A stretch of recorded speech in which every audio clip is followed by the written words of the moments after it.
மிக அந்யோன்யமாக பழகிய ஒருவர்.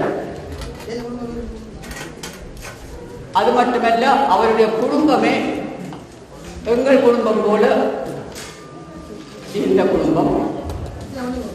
நான் நல்லூரில் இருந்த காலத்தில் அவர்களோடு ஒன்றி இருந்தேன். அதன் பிறகு நான் பிரிய வேண்டிய நிலைமை ஏற்பட்டது. அப்படியே நான் பிரிந்து வந்துவிட்டேன். ஒரு நாள் இவர் இருபாலையில் பிரசங்கம் செய்து கொண்டிருக்கின்ற பொழுது என்னை அவரை பற்றி சிறு வார்த்தை கூறுமாறு என்னை அழைத்தார்கள். ஆனால் அதற்கு முன்பாக நான் அவரை பல தடவை கேட்டுக்கொண்டேன். கந்தவன கடவைக்கு வந்து நீங்கள் சொற்பொழிவாற்ற வேண்டும், அது நிறைவேறவில்லை. மிக மனம் வருந்தி அன்று அவர் பூசலாரை பற்றி பேசினார். நானும் அதே நிலையில் இருக்கின்றேன் என்று அவருக்கு கூறி அந்த என்னுடைய மன கிளேசத்தை நான் தெரிவித்துக் கொண்டேன். இன்று அது நிறைவேறப் போகின்றது. மிகவும் மகிழ்ச்சியாக இருக்கின்றது. இது ஒரு பொன்னான நாளாக, அதாவது கந்தவன கடவையில் இது ஒரு பொன்னான நாளாக நான் கருதுகிறேன். அவருடைய பெயர் ஆர் திருமுருகன். இன்று கந்த சஷ்டியை பற்றி, அதாவது கந்த சஷ்டி மகிமையை பற்றி பேச வந்துள்ளார். அதுவும் எங்களுடைய நயினார் ஆறுமுகனுக்கு முன்னாலே பேச வந்திருக்கின்றார். அவரை நான் பெருமகிழ்ச்சியோடு வரவேற்று ஆறுமுக பெருமானுடைய திருத்தாழ்வுகளை படித்து வழங்கி இந்த ஆலயத்தினுடைய அரங்காவத்தை முருகன் பெருமானுடைய அடியவர்களை என்னை அறிமுகம் செய்வதை ஆற்றியிருந்த உங்கள் அன்பும் பெரும் அறிமுகக்கூடிய அம்மையாளர்களை, குழந்தைகளே, உங்கள் அனைவருக்கும் எனது பணிவன்பான மிக பெருமை வாய்ந்த கந்தவன கடவை முருகன் பெருமானுடைய சன்னிதானத்திலே பல தடவை உரையாற்ற வேண்டும் என்று அழைத்த காலத்தில் வருகின்ற வாழ்க்கை கிடைக்கவில்லை. இன்றும் நல்லூரிலே முருகன் பெருமானுடைய வீதியிலே எங்களுடைய மணிமண்டபத்திலே கடமை இருக்கின்றது. அதுக்கு மத்தியிலும் இன்று இரவு நாளைய தினம் மேலை நாட்டிலே ஒரு நிகழ்ச்சிக்காக செல்ல வேண்டியிருக்கின்ற மிக நெருக்கமான வேளையிலும் இந்த ஆலயத்திலே கட்டாயம் உரையாற்ற வேண்டும் என்று இங்கே இருக்கின்ற அன்பர்கள் மாறி மாறி தொடர்பு கொண்டார்கள். முருகனுடைய திருவருள் இன்று இந்த இடத்திலே சில வார்த்தைகள் பேசுகின்ற வாய்ப்பு கிடைக்கிறது. அருள் கொடுக்கின்ற முருகன் பெருமான் திருவருள் பாதைக்கின்ற ஒரு புண்ணிய காலம் கந்த சஷ்டி காலம். உலகம் முழுவதும் சைவ மக்கள் விரதம் அனுஷ்டித்து முருகான் என்று உள்ள முருகன் பிரார்த்தனை செய்து கந்த பெருமானுடைய நினைப்போடு வாழ்கின்ற ஒரு புண்ணிய காலம். கந்தவன கடவை மிக வரலாறு கொண்ட ஒரு கோயில். இந்த திருக்கோயிலை பற்றி யாழ்ப்பாணத்து பழந்தமிழ் இலக்கியங்களிலே அழகாக எடுத்து போகப்படுகிறது. அது மட்டுமன்று இந்த திருக்கோயிலுடைய மேன்மையை பற்றி பல புலவர்கள் பாடியிருக்கிறார்கள். இந்த திருக்கோயில் மீது எத்தனையோ பண்டிதர்கள், பாவலர்கள், வித்துவான்கள் அளவு செய்தவற்றை மிகப்பெரிய அறிஞராக விளங்கிய சொக்கலிங்கம் சொக்கலையா அவர்கள் முருகன் பாடல்கள் என்ற நூலிலே தொகுத்தார்கள்.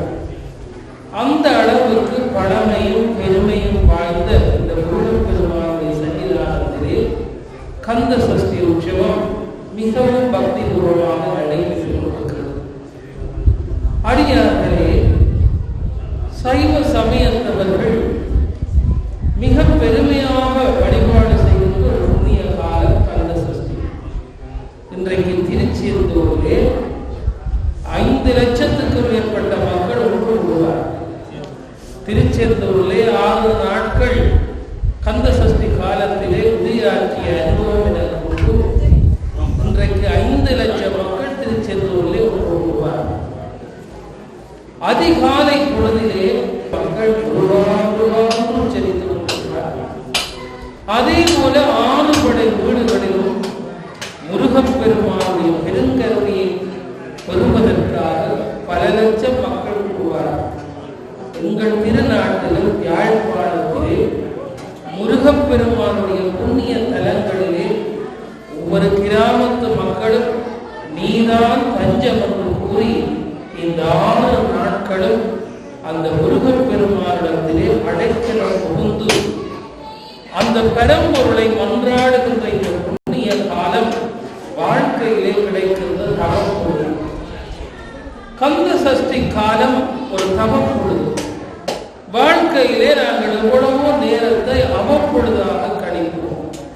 வார்த்தை பேசி கழிப்போம், வீண் பொழுதுபோக்குகளை கழிப்போம், பிறரை பற்றி பேசிக்கொண்டு வந்து காலத்தை கழிப்போம், எத்தனையோ தேவையற்ற காரியங்களிலே நேரத்தை கழிப்போம்.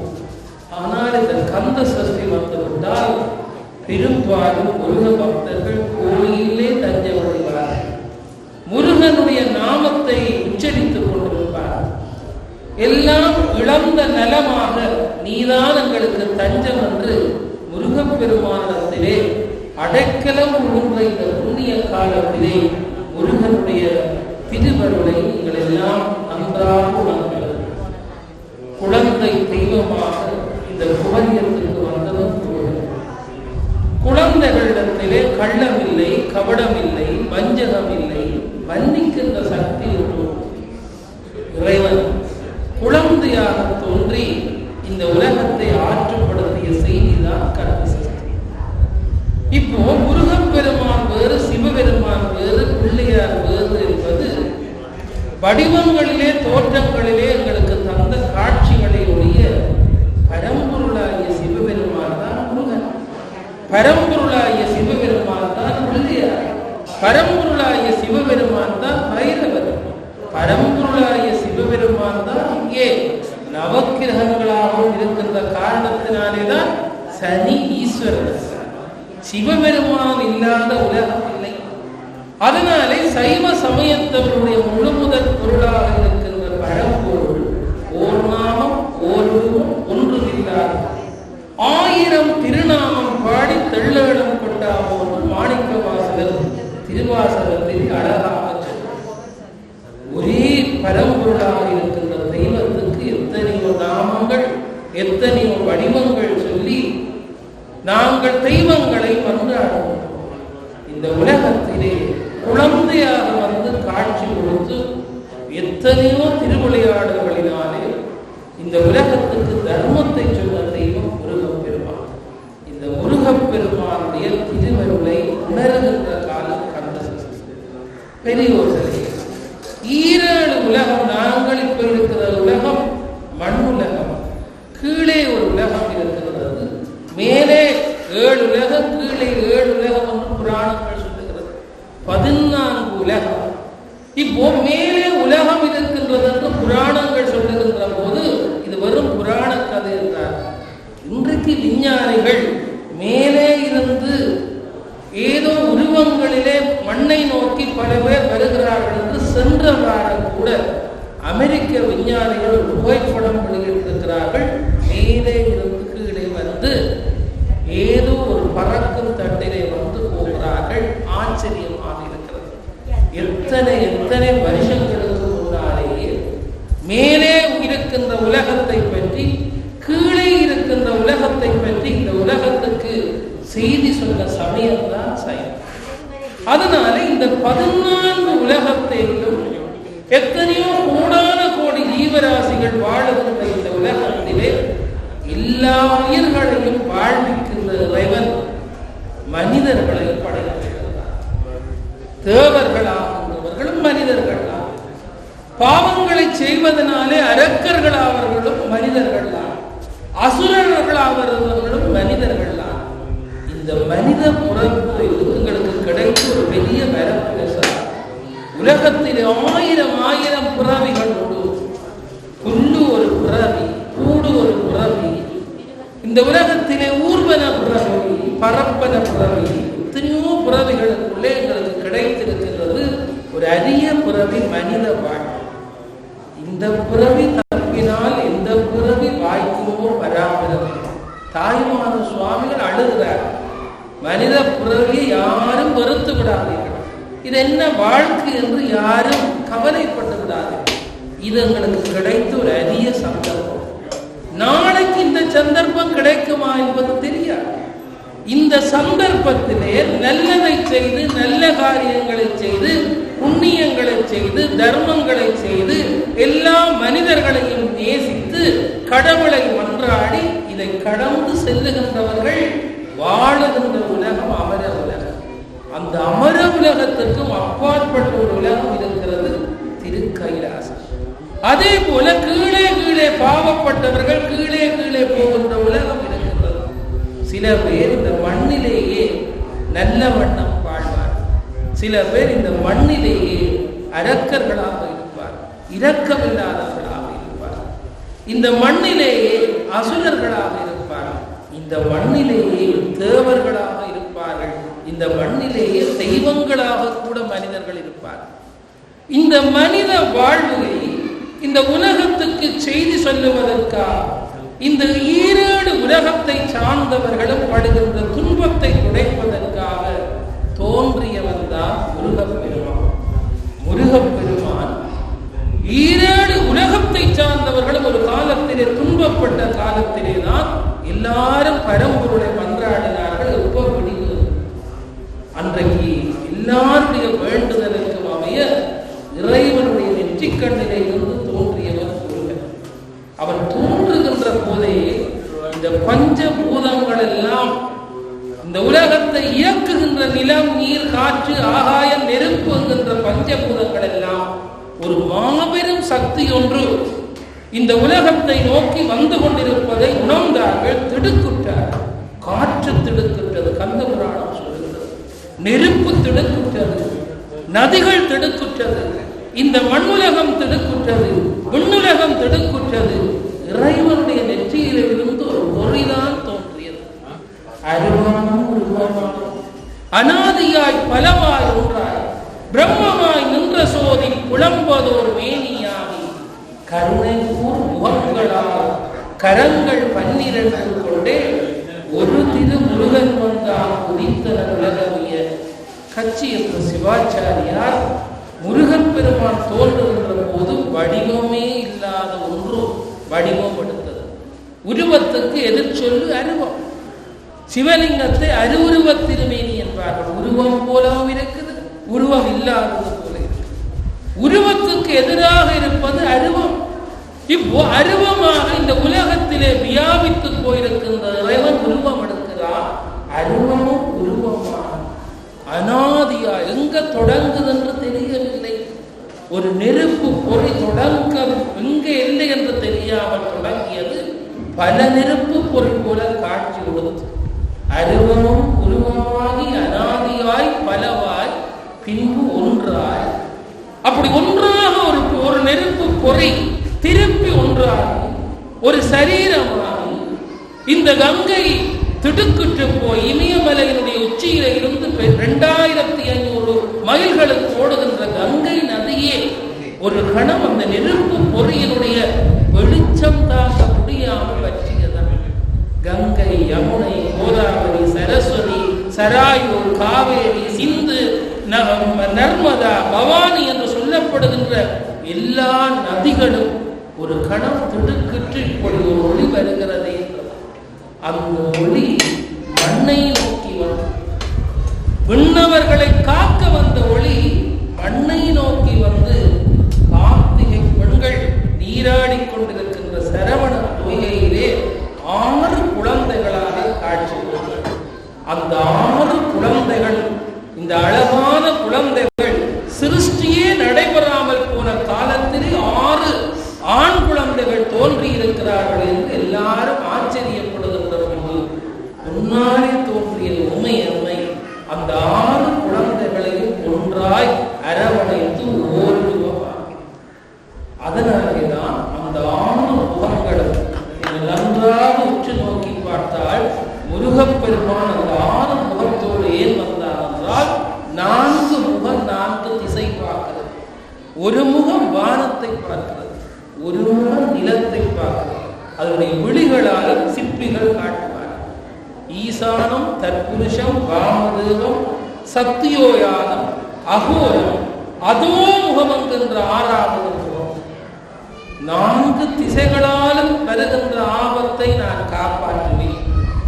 மேலே இருந்து வருகின்ற ஆபத்தை காப்பாற்றுவேன், கீழே இருந்து வருகின்ற ஆபத்தையும் காப்பாற்றுவதற்கு முருகப்பெருமான் 6வது முகமாகிய அதோ முகத்தை அந்த 6 முகங்களோடு 12 தோள்களோடு எங்களை வாழ்விக்க வந்த அந்த குழந்தை தெய்வம் அருள் பாலித்த, திருவருள் பாலித்த, அறத்தை நிலைநாட்டிய, ஆணவத்தை அழித்த இந்த இந்த உலகத்துக்கு மகிழ்ச்சியை தந்த ஒரு புண்ணிய காலம் கந்த சஷ்டி.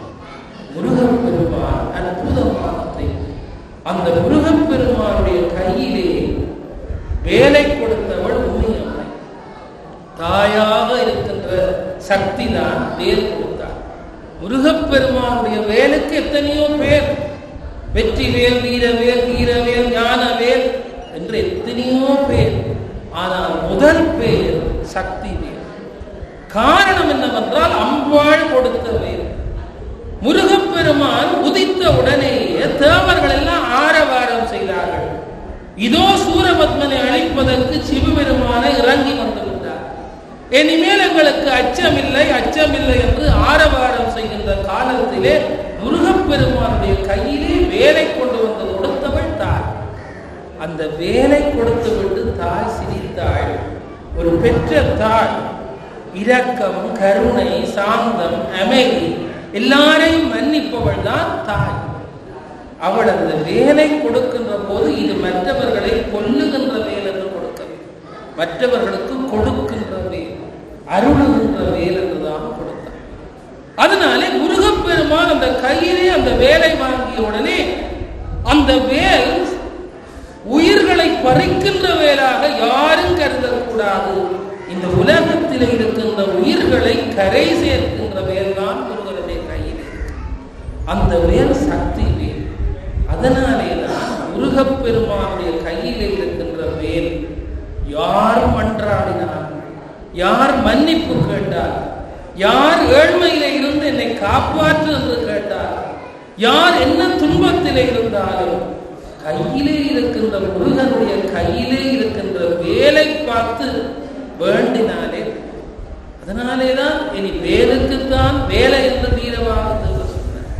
இந்த உலகத்திலே முருகப்பெருமானுடைய கையிலே இருக்கின்ற வேல் கூர்மையானது, அகலமானது, ஆழமானது. இந்த உலகம் கூர்மை, அகலம், ஆழம் என்கின்ற உயர்ந்த ஞானத்தினுடைய அடையாளமாக இருக்கின்ற அந்த வேல் எல்லாரையும் மன்னிக்கின்ற வேல். அந்த மன்னிக்கின்ற வேல் முருகப்பெருமானுடைய வேல். எல்லாருக்கும் திருவருள் பாலிக்கின்ற அந்த தெய்வீகமான வேல் இந்த உலகத்தை புனிதப்படுத்திய காலம்தான் இந்த கந்த சஷ்டி காலம். அன்பர்களே, கோயிலுக்கு வந்து நாங்கள் உடம்பெல்லாம் கும்பிடுவோம். கோயிலுக்கு வருகின்ற போதே கால்களை கழுவி வருகின்றோம். கால்களே கால்களே, நீ எத்தனையோடவெல்லாம் உங்களை கூட்டிக் கொண்டு போயிருப்பாய். இப்போ போகின்ற இடம் புனிதமான இடம்.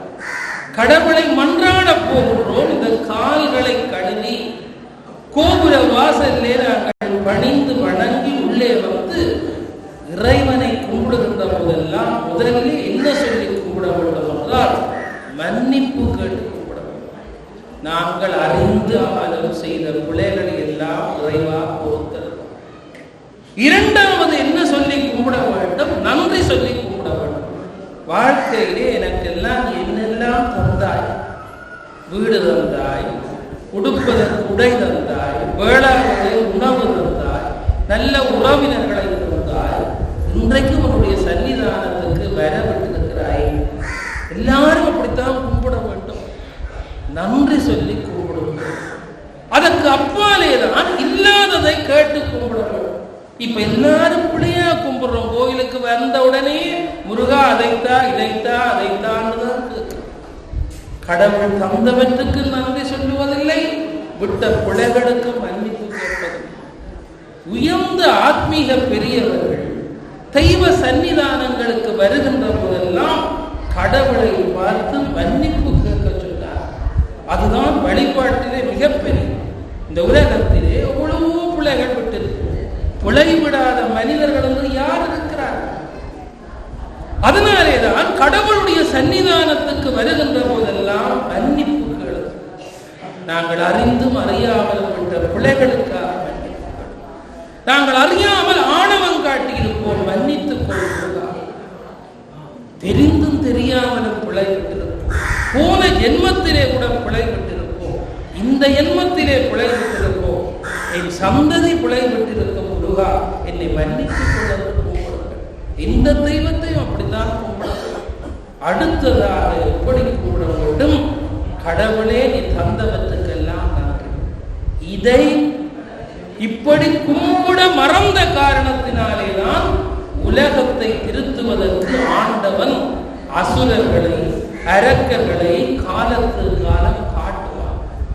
தேவலோகத்தினுடைய தலைவனாக இருக்கின்ற தெய்வேந்திரன் போன்றவர்களுக்கு உபதேசம் செய்த வியாழ பகவானாக இருக்கின்ற குரு என்ன சொன்னார்? கடவுளை மன்னிப்பதற்கு கும்பிடுங்கள், கடவுள் தந்தவற்றுக்கு நன்றி சொல்லி கூப்பிடுங்கள். விட்ட தவறுகளுக்கெல்லாம் மன்னிப்பு கேட்கின்ற காலத்திலே கடவுள் ஏதோ ஒரு வடிவத்திலே வந்து இந்த உலகத்தை காப்பார். சூரபத்மன் நாங்கள் எல்லாரும் கும்பிட்டதை விட சூரபத்மன் தான் இந்த உலகத்திலே மிக பக்தியாக கும்பிட்டார். சூரபத்மன் சாதாரணமான ஒருவன் அல்ல. எத்தனையோ நாட்கள் உண்ணா விரதம் இருந்து கும்பிட்டார். தான் வளர்த்த அக்கினியை அழியாத அக்கினியாக சுவாலியாக அந்த அக்கினியை வளர்த்து விட்டு அந்த அக்கினிக்குள்ளே திரவியங்கள் எல்லாம் போட்டு சிவாய நம என்று ஓங்க குரல் கொடுத்து மன்றாடியவன் சூரபத்மன். கடவுளே நீ எனக்கு முன்னாலே வர வேண்டும் வர வேண்டும் என்று மாட்டார். சிவபெருமான் சூரபத்மனுக்கு முன்னாலே வந்தார். இவ்வளவெல்லாம் கும்பிடுகின்ற ஒரு பக்தனை காணவில்லையே, உனக்கு என்ன வேண்டும் என்று கேட்டார். இந்த சூரபத்மன் சிவபெருமானே உன்னுடைய காலடியிலேயே நான் இருக்க வேண்டும் என்று கும்பிட்டிருப்பானே, ஆனால் இன்றைக்கும் அவனுக்கு ஒன்றும் இல்லை. அவன் என்ன கேட்டான்? ஆட்சி கேட்டான், அதிகாரம் கேட்டான், வசதிகள் கேட்டான். என்ன கேட்டான்? இந்திர ஞானம் தேர் வேண்டும் என்று கேட்டான். 1008 கோடி இந்த உலகத்தில் இருக்கின்ற எல்லா உலகத்தையும் ஆளுகின்ற சக்தி தான். 108 யுகங்கள் இந்த உலகத்தை ஆள வேண்டும். அத்வானி மண்டபம் கேட்டான். எல்லாரும் எனக்கு அடிமையாக இருக்க வேண்டும் என்று கேட்டான். சிவபெருமான் தந்தேன் தந்தேன் தந்தேன் என்றான். கடைசியாக ஒன்று கேட்டான், என்னை யாரும் வெல்லக்கூடாது. சிவபெருமான் சிரித்து விட்டு சொன்னான், சிவத்தை விட ஒன்று வெல்லாது. இந்த உலகத்திலே சிவத்தை விட வேறு ஒன்றும் வெல்லாது. அங்க மட்டும்தான் சிவபெருமான் கேட்டதெல்லாம் கொடுத்தார் சூரபத்மனுக்கு. இவ்வளவெல்லாம் பெற்ற சூரபத்மன் என்ன செய்தான்? எப்பவும் பாருங்கள், எவ்வளவு யாகம் செய்யலாம், எவ்வளவு விரதம் பிடிக்கலாம், கடவுள்களுக்கு காட்சி கொடுத்தால் கடவுளிடத்திலே என்ன கேட்க வேண்டும்? நம்முடைய திருவடியிலே இறப்பில்லாத ஒரு நிலையிலே நான் இருந்தால் போதும். அதை கேட்டவர் காரைக்காரர். கடவுளே முன்னாலே வந்து காட்சி கொடுத்து அம்மே என்று கூப்பிட்டார். காரைக்கால் அம்மையார் என்ன சொன்னார்? எனக்கு ஒன்றும் வேண்டாம், ஒரு வரம் கேட்கிறேன். என்ன வரம் என்றால் இரவாத இன்ப அன்பு வேண்டும்.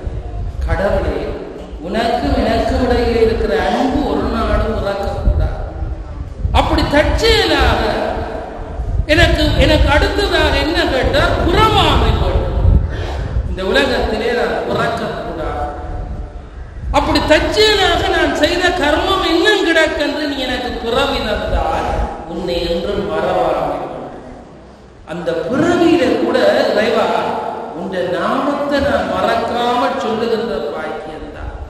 இப்ப என்ன கேட்கிறார்? இறைவனே வந்து காட்சி கொடுத்த பின்னாலே உன் திருவடியை கீழிருக்க என்றார். இரவாத இன்ப அன்பு வேண்டில் பின் வேண்டுகின்றார்.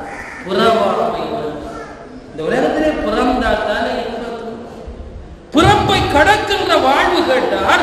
அப்படி இல்லை, எனக்கு கர்மம் இருந்து நீ பிறவி தந்தால் உன் என்ன கேட்கிறேன் என்றால் அறவா நீ ஆடும் போது நடியின் கீழ் இருக்க. சூரபத்மன் அப்படி கேட்கவில்லை. அவன் எல்லாம் கேட்டான், ஆட்சி கேட்டான், அதிகாரம் கேட்டான், உலகமெல்லாம் போகுவதற்கு இந்திர ஞானம் என்று ஒரு தேரை கேட்டான். எல்லாம் கொடுத்தார். அந்த சூரபத்மன் அகந்தை காட்டப்படவில்லை. எல்லாரையும் வெல்லுகின்ற ஆற்றல் பெற்ற சூரபத்மன் எவ்வளவோ சிவாய நம சொல்லி அந்த பதவியை பெற்ற சூரபத்மன் உலகத்துக்கு துன்பம் செய்ய தொடங்கினார். இரக்கம் இல்லாதவனான, கருணை இல்லாதவனான, அநியாயமாக ஒரு குற்றமும் செய்யாத தேவர்களை எல்லாம் கொண்டு வந்து சிறையிலே அடைந்தார். பெரிய தேவதட்சனாக இருக்கின்ற தேவதட்சனுடைய பிள்ளையை இளம் பிள்ளையை கொண்டு வந்து அந்த அரண்மனையில இவன் எனக்கு மனைவி என்றான். அந்த தேவதச்சனுடைய மனைவியை அங்காலே போன்றான். இப்போ கொடுமைக்கு மேலே கொடுமை செய்கின்ற காலத்திலே தேவலோகத்து தலைவனாக இருக்கின்ற இந்திரனை துன்பப்படுத்த தொடங்கினார். அவனுடைய மனைவி இந்திராணியை பிடிக்க வேண்டும் என்றார். அவனுடைய பிள்ளை சயந்தனை கொண்டு வந்து சிறையில் வைத்தார். கொடுமை கொடுமை என்று எல்லா உலகத்திலேயும் அழுதார். அப்படி அழுகிற காலத்திலே முருகப்பெருமான் இந்த உலகத்திலே உதித்து இந்த உலகமெல்லாம் கண்ணீர் விடுகின்ற அந்த துன்பத்தை துடைப்பதற்காக என்னுடைய மைந்தன் தோன்றுவான் என்று சிவபெருமான் சொன்ன அந்த வார்த்தையுடைய பயனாக தோன்றிய இந்த குழந்தை இந்த உலகத்திலே ஆறுமுகங்களோடு காட்சி கொடுத்தது. தேவர்கள் ஆரவாரம் செய்தார்கள். இதோ சூரபத்மன் அழுகிறார். முருகப்பெருமான் கருணையே வடிவமான தெய்வம். மனிதர்கள் முருகனிடத்தில் எதை முறையிட்டாலும் தீர்ப்பான். இந்த முருகப்பெருமானிடத்திலே தேவர்கள் எல்லாம் ஆரவாரம் செய்து நாளைக்கே சூரபத்மனை அழியுங்கள். முருகப்பெருமான் சிரித்து விட்டு அவசரப்படாது.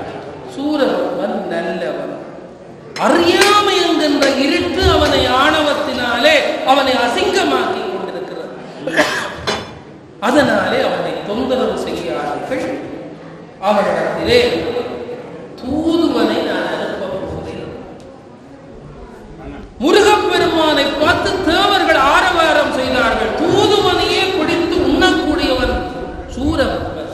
இல்லை இல்லை என்றால் இப்போ நவ வீரர்கள் ஒருவராக இருக்கின்ற வீரவாக தேவரை தூது அனுப்புகிறார். சூரன் போல நீங்கள் எல்லாம் வீரவாக தேவர் ஒரு சிறிய தோட்டத்திலே முன்னாலே கொண்டு போகிறீர்கள். பிள்ளைகளுக்கெல்லாம் அதற்கு பொருள் தெரியாது. அவர் என்னத்துக்கு போகிறார்? பேச்சுவார்த்தைக்கு போகிறார். யாரோடு? சூரபத்மனிடத்தில், முருகனுடைய தூதுவராக.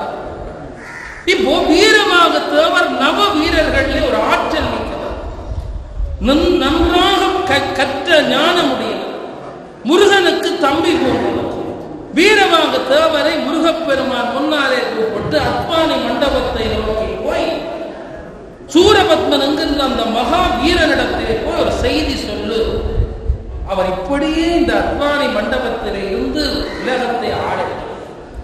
ஆனால் ஒரு குற்றமும் செய்யாமல் சிறை கூடத்திலே இருக்கின்ற அந்த கைதிகளை எல்லாம் விட சென்றார். தேவலோகத்துக்கு செய்திருக்கின்ற துன்பம் எல்லாம் போகட்டும், அவன் நல்லா இருக்கட்டும், இதை போய் புத்தி சொல்லு. வீரவாக தேவர் பார்த்தா நல்ல அறிவுள்ளவர். ஒரு நாட்டினுடைய தூதுவராக நியமிப்பவர்களிடத்திலே எத்தனையோ விதமான ஆற்றல் வேண்டும் என்று இன்றைக்கு சொல்லுகிறார். கந்த புராணம் அன்றைக்கு சொன்னது. திருக்குறளே 2000 ஆண்டுகளுக்கு முன்னாலேயே திருவள்ளுவர் 1330 குறள் படைத்த திருவள்ளுவர் ஒரு அதிகாரம் வைத்தார். தூது என்று ஒரு அதிகாரம் வைத்தார். அந்த தூதில் என்ன சொல்லுகிறார்? தூதுவனா இருக்க வேண்டியவரிடத்திலே என்ன இலக்கணம் இருக்க வேண்டும்? அன்பு, அறிவு, ஆராய்ந்த சொல்வன்மை, இம்மூன்றும் தூதுரைப்பார். யார் சார்பிலே ஒருவர் தூதுவனாக போகிறானோ அவர் மீது உண்மையான அன்பு இருக்க வேண்டும். அடுத்தது அறிவு இருக்க வேண்டும். தூதுவனாக போகின்றவன் நன்றாக படித்தவனாக இருக்க வேண்டும். அடுத்தது என்ன சொன்னார் என்றால், நன்றாக படித்தவன் தான், எத்தனையோ பட்டம் பெற்றவன் தான் தூதுவனுக்கு பொருத்தம் என்றும் சொல்லிவிட முடியாது. சந்தர்ப்பத்துக்கு ஏற்ற மாதிரி பேசக்கூடிய அன்பு, அறிவு, ஆராய்ந்த சொல்வன்மை, இம்மூன்றும் தூதுரைப்பார். இப்போ வீரவாக தேவர் அதுக்கு பொருத்தமானவர்கள் தான். வீரவாக தேவர் போகின்ற போதே ஒன்றை நினைத்துக் கொண்டார். சூரபத்மனுக்கு முன்னாலே முருகனுடைய தூதுவனாக நான் போகிறேன். கடைசி மட்டும் சூரபத்மன் எனக்கு ஒரு ஆசனம் தர மாட்டான், ஒரு கதிரை போட்டு இருக்க மாட்டான். ஆனா முருகப்பெருமானுடைய தூதுவனாக போகின்ற நான் கௌரவத்தோடு தான் தூதுரைக்க வேண்டும். அப்போ தூதுவனாக போகின்ற வீரவாக தேவர் என்ன நினைத்தார்? அத்வானி மண்டபத்திலே இவன் ஆசனம் தரப் போவதில்லை, நானே ஒரு ஆசனத்தை கொண்டு அங்கே ஆசனத்தோடு, அப்படி ஆசனத்தோடு போய் அத்வானி மண்டபத்துக்குள்ளே சூரபத்மனுக்கு முன்னாலே காட்சி கொடுத்தார் வீரவாக. திடுக்குற்றார். ஒரு ஆசனத்தோடு ஒருவர் வந்திருக்கிறார். சூரபத்மன் திடுக்குற்றார். யார் இவன்? இப்போ வீரபாக தேவர் சூரபத்மனை பார்த்து கும்பிட்டார். வணக்கம் சூரபத்மனே, நீ யார் என்று கேட்டார். நான் முருகப்பெருமானுடைய தூதுவன் வந்திருக்கிறேன். சூரபத்மன் எக்கால பண்ணி சிரித்தார். நேற்று பிறந்த பாலனுக்கு ஒரு தூதுவனாக கேட்டார். நேற்று பிறந்தவனுக்கு ஒரு தூதுவன் வந்திருக்கிறாயா என்று கேட்டார். வீரபாக தேவர் மிக அடக்கமாக முருகனுக்கு சூரபத்மனுக்கு சொன்னார், சூரபத்மனே, நீ அறியாமையினாலே பேசுகிறார். இந்த 7 உலகத்தையும் தாங்குகின்ற மகா சக்தி என்று புறப்பட்டு வந்திருக்கிறது. அந்த சக்தியினுடைய தூதுவனாக நான் வந்திருக்கிறேன். எனக்கு உபதேசம் வேண்டாம். எழுந்து நின்றது. எல்லா உலகமும் என்னை கண்டால் நடுங்கும். எனக்கு முன்னாலே நீ வந்து ஆசனத்தில் இருக்கிறாயே. வீரபாக தேவர் சொல்லத் தொடங்கினார், சூரபத்மனே, சூரபத்மனே, நீ இருட்டுக்குள்ளே இருக்கின்றாய். நான் சொல்லுவதை கேள். முருகப்பெருமான் உன்னோடு பேசிவிட்டு வர சொன்னார்.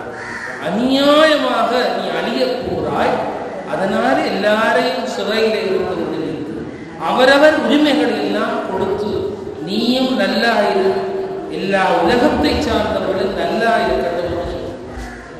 சூரபத்மன் இதை முழுமையாக கேட்கவில்லை. யார் அங்கே? இவனை பிடித்து கட்டுங்கள். தூதரையும் மாதரையும் கொல்லக்கூடாது. நீ அதை படிக்கவில்லையா சூரபத்மனே? இப்போ என்னக்கே நீ புத்தி சொல்லுகிறாயா? இவனை கொல்லுங்கள், இவனை அடியுங்கள் என்று வீரபாக தேவரை காட்டி தன்னுடைய படைப்பலத்திடத்திலே சொன்னார் சூரபத்மன். இந்த தூதரையே கொல்ல சொன்னார். வீரபாக தேவருக்கு கிட்ட போனார்கள். அந்த வீரபாக தேவரை அணுக முடியவில்லை. வீரபாக தேவர் சூரபத்மனுக்கு செய்தி சொன்னார். என்ன செய்தி என்றால், சூரபத்மனே, நான் சொல்லுவதை கேள். தூக்கணாம் குருவி என்ற ஒரு குருவி இருக்கின்றது, நீங்கள் எல்லாம் காண்கிறீர்கள். சூரபத்மனே, தூக்கணாம் குருவி ஒரு மரத்திலே கூடு கட்டுகிறது. எத்தனையோ தும்புகள், தடிகள் எல்லாம் சேர்த்து, இலைகள், சருகுகள் எல்லாம் சேர்த்து இந்த உலகத்திலே தூக்கணாம் குருவி கூடு கட்டும். அழகான கூடொன்று கட்டிய தூக்கணாம் குருவி முட்டை போட்டது. அந்த முட்டையை அடைகாத்து அழகான குஞ்சுகளை பொறித்து அந்த தூக்கணாம் குருவி மகிழ்ந்தது. எனக்கு வாரிசுகள் எல்லாம் இருக்கிறது, எனக்கு என்ன குறை என்று நினைக்கிறது. ஒரு நாள் தூக்கணாம் குருவி மேய்ந்து விட்டு வந்தது. பிள்ளைகளுக்கு உணவு தேடி கொண்டு வந்து அந்த பிள்ளைகளுக்கு தன் சொந்தாலே கொடுத்து ஒரு நாள் மேய்ந்து விட்டு வந்தது சூரபத்மன். அப்படி மேய்ந்து விட்டு வருகின்ற போது ஒரு மின்மினி பூச்சியை கண்டது. இந்த மின்மினி பூச்சி நல்ல வெளிச்சமாக இருக்கின்றது.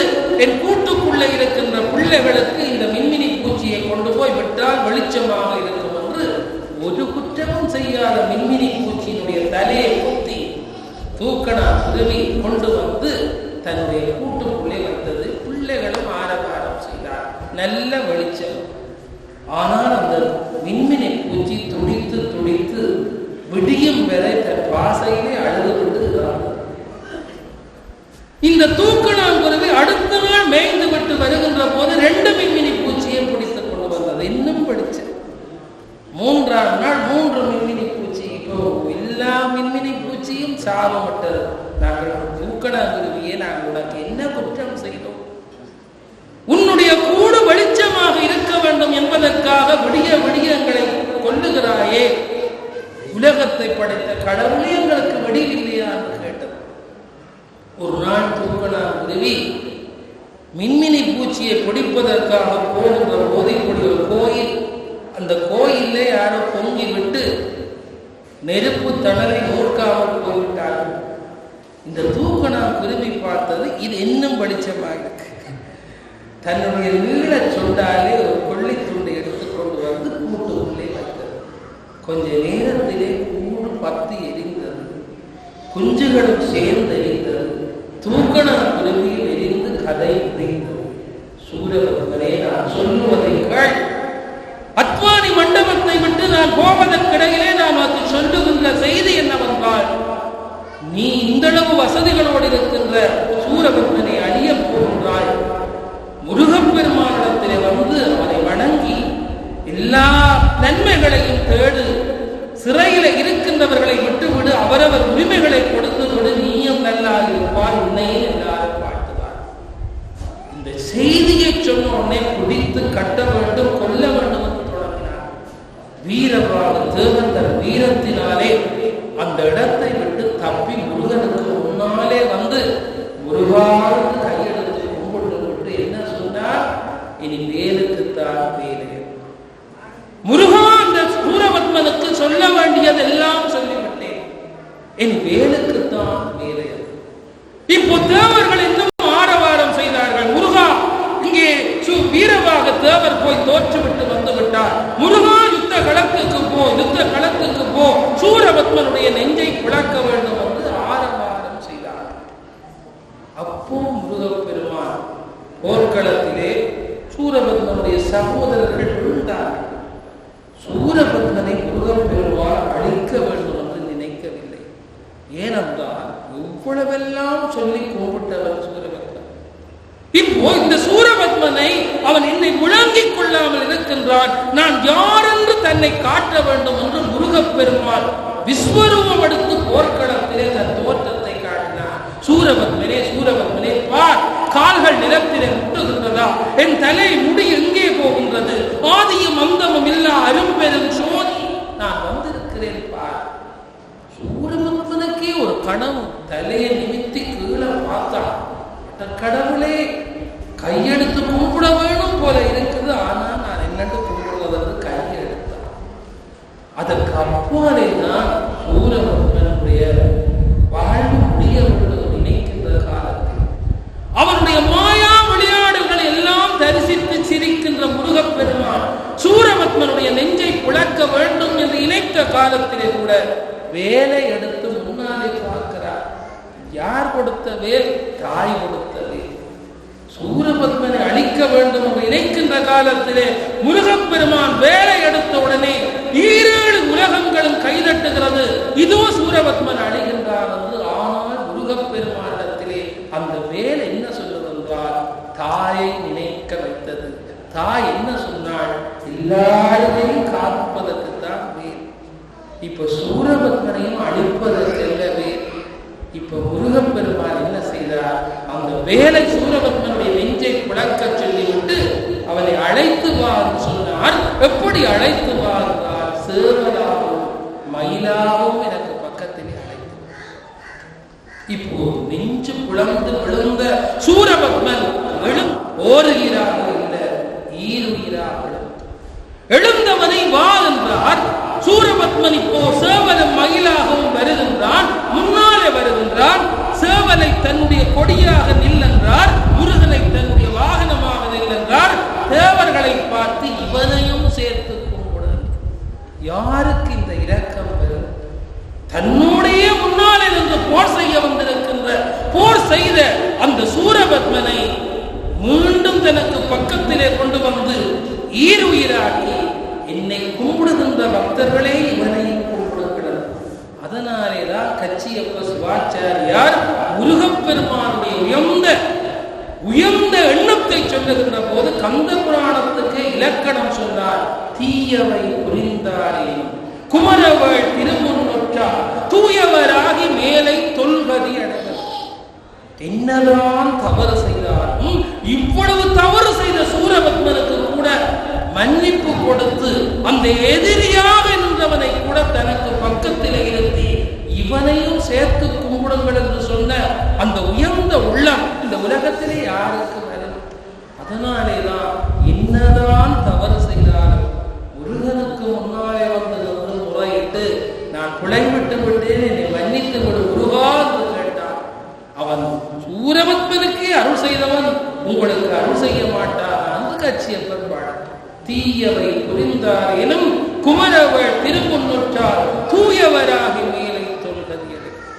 இந்த உயர்ந்த தத்துவத்தை, உயர்ந்த முருகனுடைய செய்தியை இந்த உலகம் குறிப்பாக இந்த ஈழத் திருநாடு முருக பக்தியிலேயே இந்த உலகம் இந்த நாடு யாழ்ப்பாணத்துக்கு என்ன பெருமை!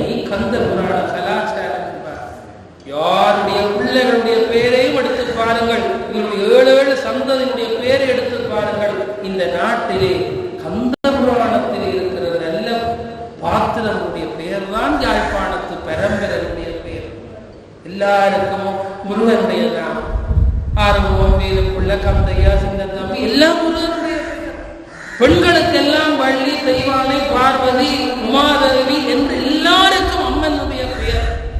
இன்றைக்கு எந்த ஒரு மனிதன் இன்றைக்கு பிள்ளைகளுக்கு எல்லாம் கடவுளுடைய பேரை வைக்கிறேன். முந்தி வீட்டுல பிள்ளைய கூப்பிட்டாலும் கடவுளை கூப்பிடுவார். எல்லா பிள்ளைகளுக்கும் கடவுளுடைய பேரை வைத்தார்கள். வீட்டுல பண்பாட்டிலேயே நீங்கள் கடவுளை கூப்பிடுவீங்க. இப்ப எல்லாம் பிள்ளைகளுக்கு லக்கண்ணா, டொக்கண்ணா எல்லாம் பேர் வைக்கிறார். ஒரு பேரும் இன்றைக்கு பொருள் இல்லாத பேர். எவ்வளவு பேர் தமிழுக்காக உயிர் நீத்த நாடு. இன்றைக்கு தமிழ்ல பிள்ளைகளுக்கு பேர் வைப்பதில்லை. எவ்வளவு சைவ பாரம்பரியமுடைய இந்த பூமியிலே பிள்ளைகளுக்கு சைவ பெயர் வைப்பதில்லை. இதெல்லாம் பெரிய ஆபத்து.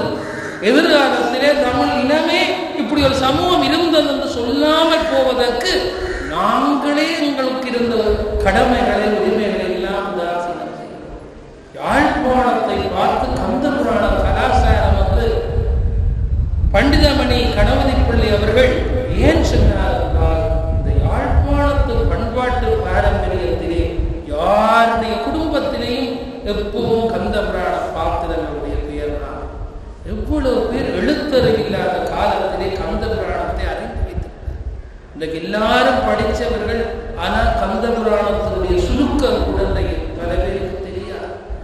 யாழ்ப்பாணத்திலே கந்த புராணம் மூளைக்கு மூளை இருக்கின்ற கோயில் எல்லாம் பாடினார். இந்த கோயிலுக்கே பெருமை கந்த புராணம் படி. இந்திரராகி பார்மேல் இன்பமுற்றி இனுமோவி சிந்தையில் நினைத்த முத்தி சிவகதி அதரிச் சேர்வர் அந்தமில் அவுணர் தங்கள் அடல்கட முடித்த செவ்வேள் கந்தவேள் புராணம் தன்னை காதலித்து ஓதுவேன்.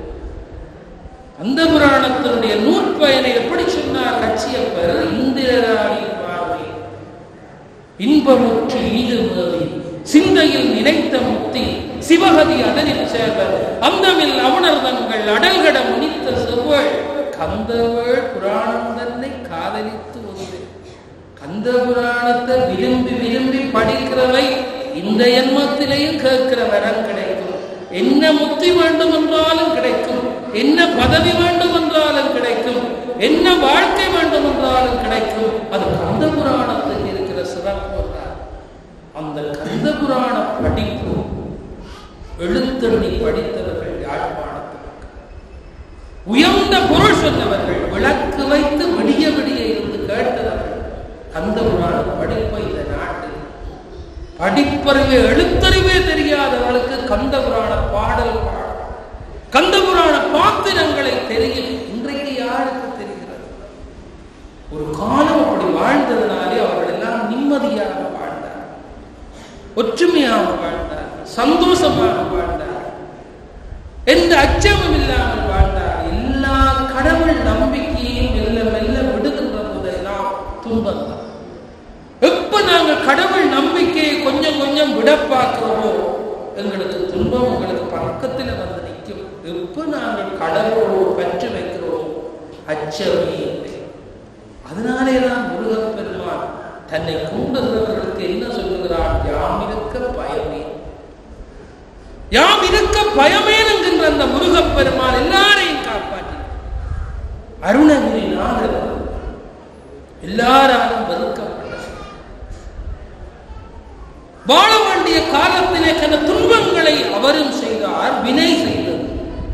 எல்லாரும் அறிவறுத்தார்கள். குற்ற ரோகம் போல தேகம் எல்லாம் அசிங்கமாய் உற்றார் உறவினர்கள் எல்லாரும் வருத்தார்கள். இப்போ அருணகிரிநாதர் திருவண்ணாமலையிலே போய் கோபுரத்தில் ஏறி நான் விழுந்து தற்கொலை செய்ய வேண்டும் என்று நினைக்கிறார். ஒரு மனிதன் உயிரை வெறுக்கிற காலம். அந்த கோபுரத்தில் ஏறி விழப்போகிற காலத்திலே முருகப்பெருமானுக்கு செய்தி சொன்னார். முருகா, என்னை மனிதனா படைச்ச, ஆனா நான் புல விட்டுட்டேன், ஒழுங்கா இருந்திருக்கலாம், அறியாமைனாலே கதை புலை விட்டுவிட்டேன். எல்லாரும் என்னை பார்த்து அறிவிருக்கிறார், எல்லாரும் என்னை கைவிட்டு விட்டார்கள், அதனாலே இந்த உலகம் வேண்டாம் என்று வெறுத்து போகிறேன். நீ என்னை கைவிட்டு விடாதே. அந்த கோபுரத்திலே விழுகின்ற காலத்திலே முருகப்பெருமான் மயிலே வந்து அருணகிரிநாதரை காப்பாற்றி உள்ளதெல்லாம் சொல்லி மன்றாடிய அருணகிரிநாதரை காப்பாற்றி ஒரு மனிதன் தான் செய்த பிழையை எப்போ உணர்ந்து கடவுளை கும்பிடுகிறானோ கடவுள் அவனை ஏற்றுக்கொள்ளும். அருணகிரிநாதருடைய சரித்திரம் அதுதான்.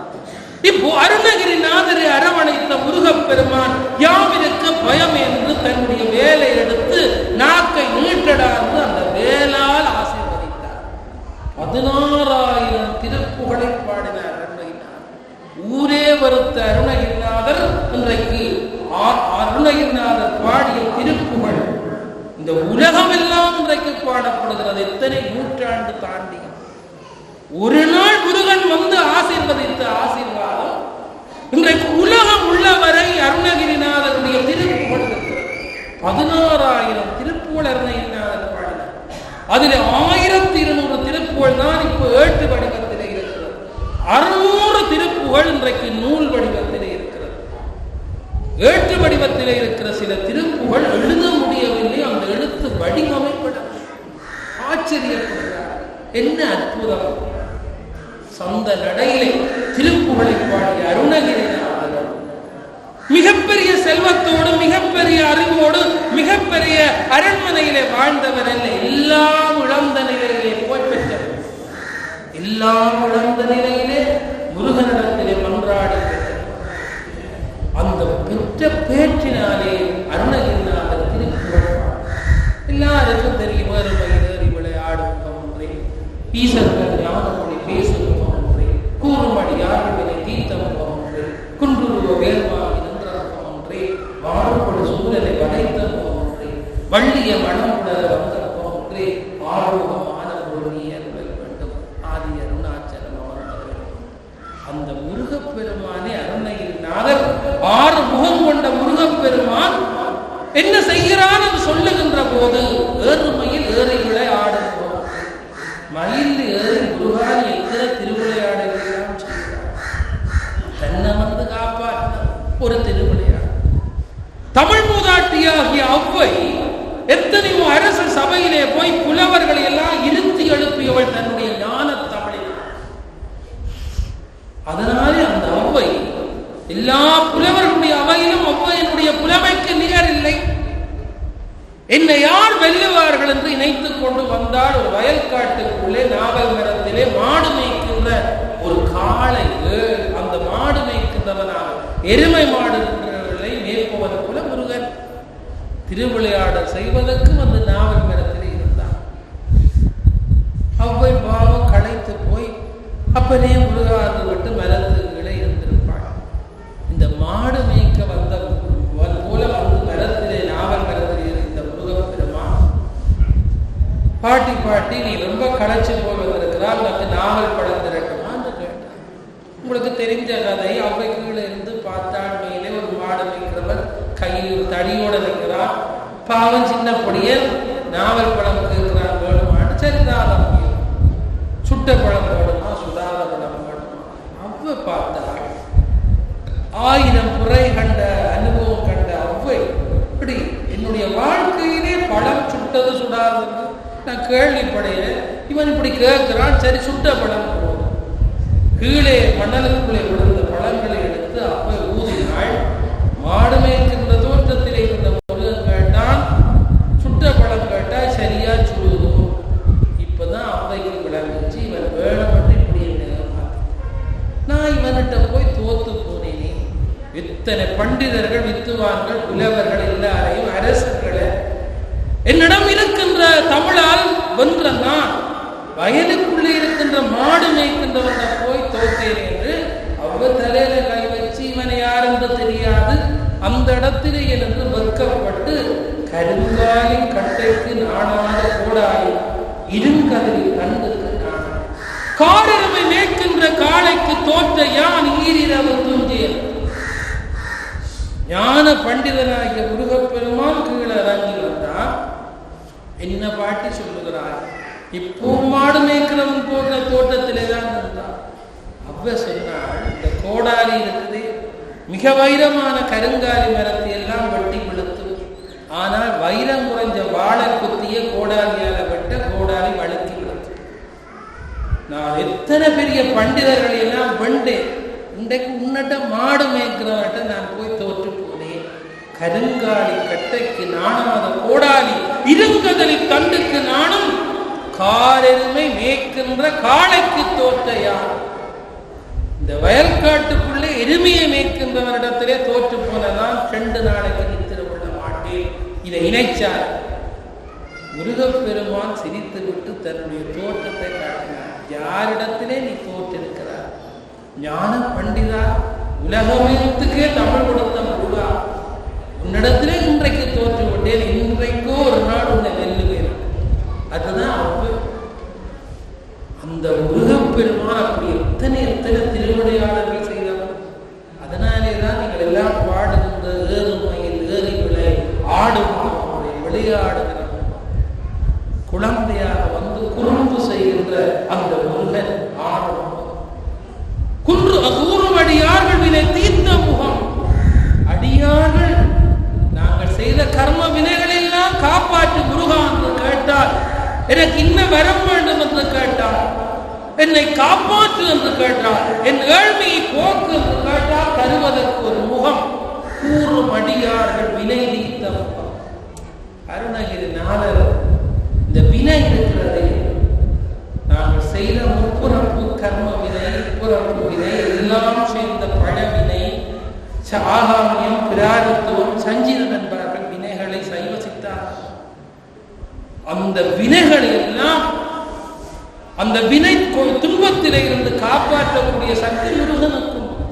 அதனாலேதான் இந்த அருணகிரிநாதர் முருகப்பெருமானிடத்தில் என்ன கெஞ்சி கேட்டார்?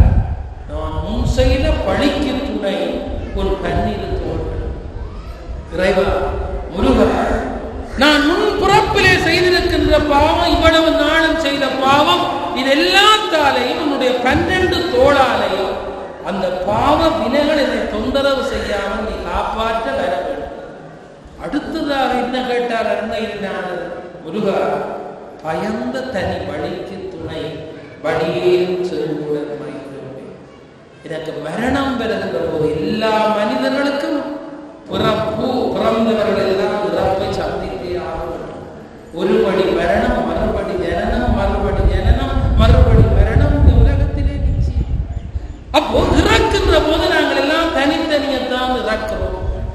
யார் இறந்தாலும் அவரோட எல்லாரும் போய் இறக்கப் போவதில்லை. அழுவோம், துன்பப்படுவோம், கொஞ்ச நாள்ல மறந்து போயிடுவோம். ஆனால் இறந்து நாங்கள் போகின்ற போது எங்கே போவோம் தெரியாது. அதனாலேதான் அருணகிரிநாதர் முருகனிடத்திலே முறையிடுகிறார். பயந்த தனி வழி, மரணத்திலெல்லாம் நாங்கள் தனியாக போகிறோம். இப்ப மண்ணிலே இருக்கின்ற போது இதால போகலாம், அதால போகலாம் என்று அவர்கிட்ட கேட்கலாம். நாங்கள் இறப்பு வந்து யமனங்களை அழைத்து கொண்டு போகின்ற போது எதால போவது?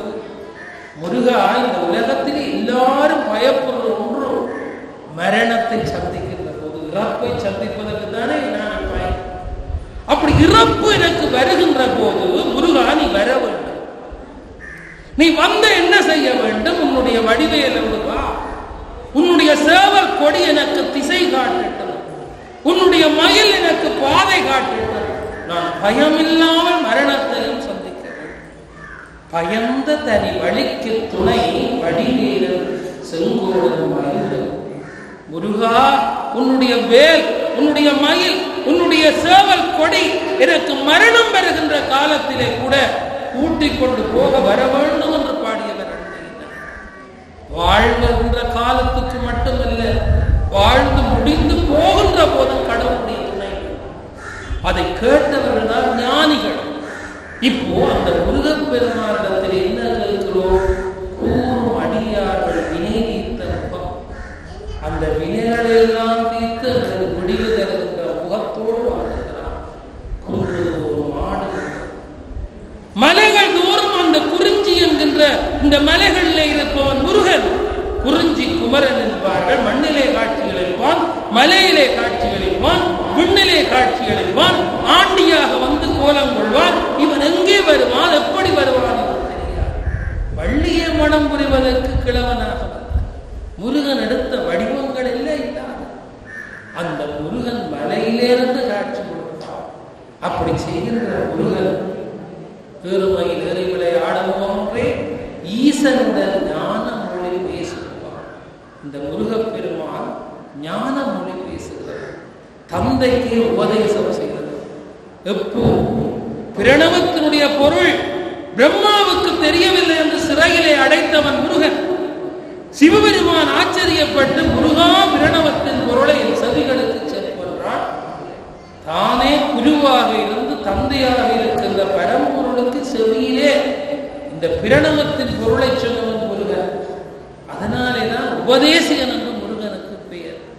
அந்த முருகன் பெருமான் உபதேசம் செய்வதற்கு ஒரு முகம் எடுத்தவன், வினைகளை போக்குவதற்கு முகம் எடுத்தவன், திருவிளையாடல் செய்வதற்கு முகம் எடுத்தவன், அருளாட்சி செய்வதற்கு முகம் எடுத்தவன். இந்த ஈரேழு உலகத்திற்கும் அன்பை சொல்வதற்காக முருகப்பெருமான் இந்த முகத்தை எடுத்திருக்கிறார். எனவே அந்த முகத்திலே 6 முகத்துக்கு முன்னால் முறையிடுங்கள். எல்லா திசைகளாலும் வருகின்ற ஆபத்து, வானத்திலே இருந்து வருகிற ஆபத்து, மண்ணிலே இருந்து வருகிற ஆபத்து எல்லாம் துடைக்கும். நிலம், நீர், காற்று, ஆகாயம், நெருப்பு என்கின்ற பஞ்சபூதங்களோடு வந்து நிற்பவன் முருகன். அதனாலேதான் நெருப்பாக தோன்றி கங்கையிலே தோன்றி காற்றோடு வந்து சரவண பொய்கையிலே வந்து மண்ணிலே நின்று உன்னை காட்டியவன் முருகன். வெளியிடை 1 விளைந்தாய் போற்றி, வழியிடை 2 மகிழ்ந்தாய் போற்றி, தீயிடை 3 திகழ்ந்தாய் போற்றி, நீரிடை 4 நிகழ்ந்தாய் போற்றி, பாரிடை 5 பிறந்தாய் போற்றி, 3 முதல்வா போற்றி, உரையுணர் பிறந்த ஒருவ போற்றி, தென்னாடுடைய சிவனை போற்றி, இந்நாட்டனுக்கு உரைவா போற்றி என்று திருவாசகத்திலே மாணிக்க வாசகர் ஒவ்வொரு நாளும் பஞ்சபூதங்களை கூப்பிட்டு கும்பிடுகிறதோ பஞ்சபூதங்கள் எல்லாம் தனக்குள்ளே அடக்கி கொண்டு இருப்பவன் முருகன். அதனாலே இது எல்லாவற்றுக்கும் அப்பாற்பட்ட சக்தியாக இருக்கிற அந்த முருகனை கும்பிடுங்கள். உலகத்திற்கு விடிவு கொடுக்கிற தெய்வத்தை கும்பிடுங்கள். கந்தவன கடமையில் இருந்து எல்லாருடைய துன்பத்தையும் துடைப்பவனாக இருக்கின்ற முருகன் இந்த கடல் எல்லையில், இந்த மண்ணின் எல்லையில் இருந்து எங்களை காக்கின்ற சக்தியாக இருக்கிறது. மிக அற்புதமான இந்த ஆறுமுக சுவாமி பெருமானை பற்றி எத்தனையோ நூல்களில் எழுதியிருக்கிறார்கள். இன்றைக்கெல்லாம் நவீன ஊடகங்கள் எல்லாம் ஒவ்வொரு நாளும் இந்த கோயில் உற்சவங்கள் எல்லாம் பார்க்கக்கூடியதாக இருக்கிறது. வெளிநாடுகளில் எல்லாம் இந்த கோயிலை பற்றி பேசுகிறார்கள். இந்த முருகப்பெருமானுடைய அழகு தோற்றத்தை பற்றி நீர்வேலி கந்தசுவாமி கோயில் ராஜேந்திர குருக்கள் அவர்கள் சமயம் மேடையிலே சொன்னார்கள், எங்கும் சண்முகர் இருக்கிறார், ஆனால் இந்த கந்தவனக்கடையில் இருக்கின்ற சண்முகர் கதைக்கிறார். அவர் சொன்னது உண்மைதான். அவ்வளவு அழகான அற்புதமான எவ்வளவு புதுமையான அந்த தெய்வம் பேசும் முகம், இந்த அடியாரோடு பேசுகிற முகமாக இருக்கிறார். எனவே நீங்கள் பாக்கியசாலி. கூறும் அடியார்களுடைய வினியை தீர்ப்பதற்கு பேசும் முகத்துடன் உணர்ந்திருக்கிறார். அவரை மன்றாடுங்கள். பாடுவதற்கு கூசை அணியில் பாடு, குக்குடன் பாடு செல்வோர், ஏறிய மண்ணை பாடு, யானையில் நலங்கு பாடு, மாறிலா வெள்ளவாடு பாடு சீரடியாரா. அந்த ஏழையார் வேட்டுவ குலத்திலே பிறந்த வள்ளி கூட முருகா நீதான மணமகனாக வர வேண்டும் என்று கேட்டவுடனே ஒரு அடியவள், காட்டுக்குள்ளே வாழுகின்ற அடியவள், மிருகங்களோடு வாழ்நாளை கழிக்கின்ற வேட்டுவ குலத்து பெண் கூட முருகானி எனக்கு மணக்கோலத்திலே வர வேண்டும் என்று கேட்டவுடனே வள்ளியை மனம் புரிய சந்தர்ப்பம். அந்த வள்ளியை ஒரு மிருகங்களோடு பழகுகின்ற ஒரு பெண்ணை கூட, காட்டுக்குலத்து பெண்ணை கூட இந்த பெரிய இமயமலைக்கு அப்பாலே இருக்கின்ற கடவுள் மணக்கோலத்திலே வந்து வள்ளியை ஏற்றார். இந்த வடிவத்திலே முருகானி வர வேண்டும் என்று கேட்டால் அந்த வடிவத்திலே வர வேண்டும். அதனாலே அவரை நம்புங்கள். இந்த நாடு முடிவதற்கு முருகனை கும்பிடுங்கள். அதை விட வேறு வழி இல்லை என்று தவத்திரி யோசுவாமிகள் சொன்னார். இந்த நாட்டிலே கலவரம் வந்து யோசுவாமிகள் இன்றைக்கு சமாதி அடைந்த 50 வருஷம். யோசுவாமிகளிடத்திலே 58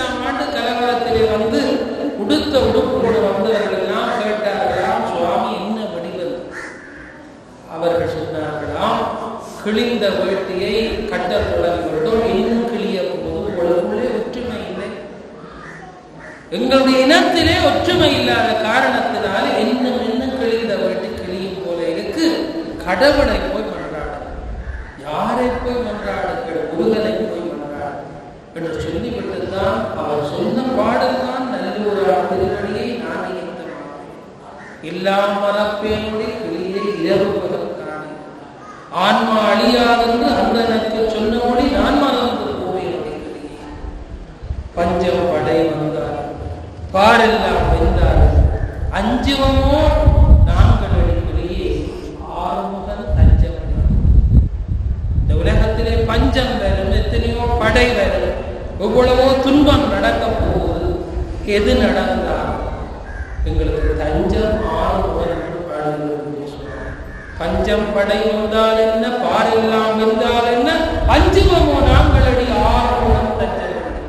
அந்த ஆறுமுகன் தான் உங்களுக்கு தஞ்சம். அவன்தான் இந்த உலகத்துக்கு முடிவு தர வேண்டும். உலகத்திலே துன்பத்தோடு இருப்பவர்களுடைய கண்ணீரை துடைக்க வேண்டும். ஈரேழு உலகத்துக்கு நடிகையை உண்டாக்க வேண்டும். முழுவாக நீதான் தஞ்சம் கேட்டு என்னை அழைத்த பெரியவர்களுக்கு நன்றி கூறி இங்கே இருக்கின்ற முருகனுடைய விழாடி அத்தனை பேருக்கு நன்றி கூறி எங்களுடைய அன்புக்கும் மதிப்புக்குரிய அம்மா அவர்களை அறிமுகம் செய்தார்கள். அவருடைய சகோதரி ராமநாதன் கல்லூரியிலே அம்பிகைக்கா. அந்த அம்பிகைக்கா தான் எங்களுக்கு சின்ன வயதிலே அங்கேயே கிட்டத்தட்ட 30 ஆண்டுகளுக்கு மேல் ராமநாதன் கல்லூரியிலே வாழ்ந்தவர். நான் அங்கேதான் ஆரம்ப படிப்பு படித்தேன். அதுக்கு பின்பு யாழ்ப்பாணம் வந்து கல்லூரிக்கு போனேன்.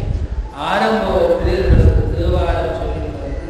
எங்களை எல்லாம் மேடையிலே எங்களுடைய வளர்ச்சியிலே பங்கு பெற்றியவருடைய குலதெய்வம் அந்த அம்பியக்காவை நாங்கள் மறப்பதில்லை.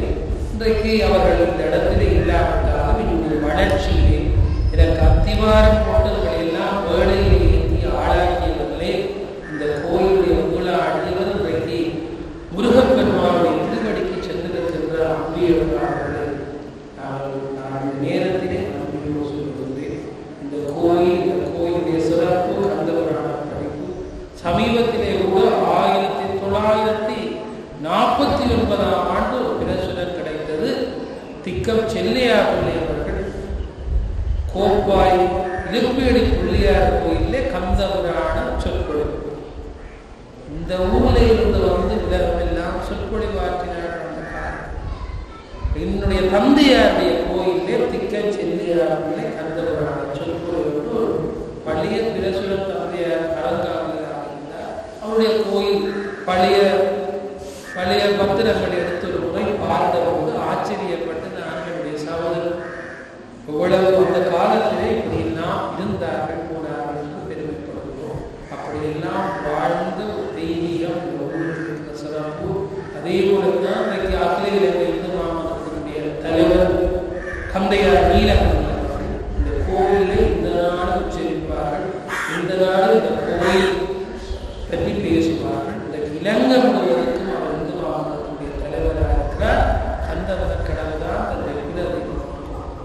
எனவே இந்த கோயிலோடு சம்பந்தப்பட்ட ஒரு தெய்வீகம் எங்கும் இருக்கிறது, எங்கும் வியாபிக்கிறது. திருக்கீரீஸ்வரர் நமஸ்காரம் அடிக்கிறார் ஐயா அடக்கம் எல்லாரும் உலகம் முழுவதும் எத்தனையோ பணிகள் செய்கின்றவர்கள் ஏதோ ஒரு கங்கண கடவுளுடைய கடாட்சம் விடைபெறுகிறார் என்றவருடைய மகன் திருமுருகன். அதனாலே தான் அவருக்கு 6 திருமுருகன் என்ற பெயர் வழங்கப்படும். இன்று உங்களுக்கு தெரிந்ததை மிக அதாவது சுவையோடு நீங்கள் எல்லோரும் ஜீரணிக்கக்கூடிய முறையிலே, உங்களுடைய விரதத்தை அனுஷ்டிக்கக்கூடிய முறையிலே எடுத்து கூறி நல்லதொரு சொற்பொழிவை ஆற்றியமைக்காக 6 திருமுருகன் அவர்களுக்கு எனது நன்றியை தெரிவித்து, மேலும் மேலும் இந்த கோயிலுக்கு வருகை தர வேண்டும், இப்படியான சொற்பொழிவுகள் ஆற்ற வேண்டும் என்று நான் அவரை மீண்டும் மீண்டும் கேட்டுக்கொண்டு அவருக்கு நன்றியை மீண்டும் தெரிவிக்கின்றேன்.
विद्यारण्य दिव्य नाम पुण्य कुक्षेत्रे विराजमानस्य दुष्टनिग्रहस्य परिपालन भक्तरक्षक कारणस्य भगवतः अखिलांड कोटि ब्रह्मांड नायक कलिकवर्ध महावल्ली गजावल्ली समेत कल्याण भैरव स्वामी देवतार कीवर्ध नाम संवत्सर आसीन मादगंध षष्ठी महोत्सव कल्याण देवार्थम षडष्टम दिने माध्यान्य महा जागरण काले वल्ली देवसेना समेत षण्मुखनाथ परमेश्वर स्वामिने नमः मनसा भक्त्या वेदोक्त लाजपुष्पांजलिं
அவதாரம் உண்டு.